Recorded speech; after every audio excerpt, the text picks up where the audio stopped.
This explains a lot of the bad foreign policy when it comes to the United States of America, but it really should say 2003, not 2001. And why is that? Well, the lens most people view American foreign policy through now is the Iraq War, not the Afghanistan War or 9/11. In fact, we have retroactively decided that that war was for different reasons, not because we're responding to the Al Qaeda terrorist attacks. But why do we do this? Well, the answer is simple. The Iraq War is pretty uncontroversially considered to be a mistake, a bad war, based on the lies that Saddam Hussein was working with Al Qaeda to develop weapons of mass destructions. This turned out to be untrue, and it sullied the reputation of the United States of America around the world. But now we view every conflict through this same lens, and people have believed that any American intervention into any conflict only makes it worse, or maybe even it is the cause of all this death and destruction. However, is that really true? The answer is no.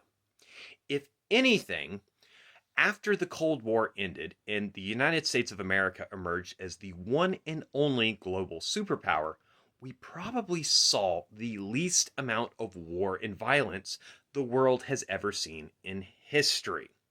And when we compare it to the Cold War era, when we had tons of proxy wars between the United States and the Soviet Union, and even more so between the world wars and before those world wars, the multipolar world that had dozens upon dozens of constant wars between each other, of competing imperialist powers, the post Cold War era is significantly more peaceful. And a lot of that is because the United States served as, for lack of a better term, world police. The United States military, being what it is, was a deterrent for anyone that wanted to invade another country to maybe reconsider that. However, ever since Iraq, that reputation has completely been ruined, and the idea of United States intervention is now considered a negative. And the best example I can use for this is the Syrian Civil War. The Syrian Civil War is a war that we chose mostly to stay out of. And we probably should have intervened because it would have stopped probably the worst humanitarian crisis since World War II. And this is actually one of the reasons why myself and many other people kind of question a lot of the people who are the loudest voices on the Palestine issue now, because the death and destruction in Syria was substantially greater than what's currently happening in Gaza. But the difference is that it was Bashar al-Assad's Syrian military, Russia bombing the cities into rubble, and the Iranian Islamic Revolutionary Guard Corps doing all the mass unaliving, not Western powers. You seem not to care when it's non-Western powers committing the genocide. But we also saw this with Ukraine. Much of the anti-war left was mad that the US and NATO were aiding the Ukrainian military against the Russian invasion. They weren't condemning the Russians for invading Ukraine, only the West for aiding Ukraine in its resistance against the Russians. But this is the thing. This is not an anti-war position. It's in fact a pro-war position.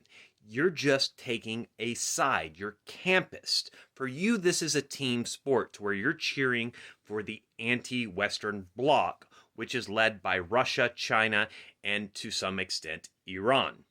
And you think that people like myself are just cheering for the pro-Western bloc, which is USA and its NATO allies. But the reality is the world is more complex than that. Now, I will say this. The United States of America is probably the least bad of possible global superpowers. And remaining a unipolar world where the United States of America is that global superpower is preferable to a multipolar world with competing superpowers, especially if those superpowers are dictatorships like Russia, China, and Iran. And that's something I will stand by. And if you don't like that, you need to make an argument for why you think these dictatorships are more trustworthy than the United States and its liberal democracy.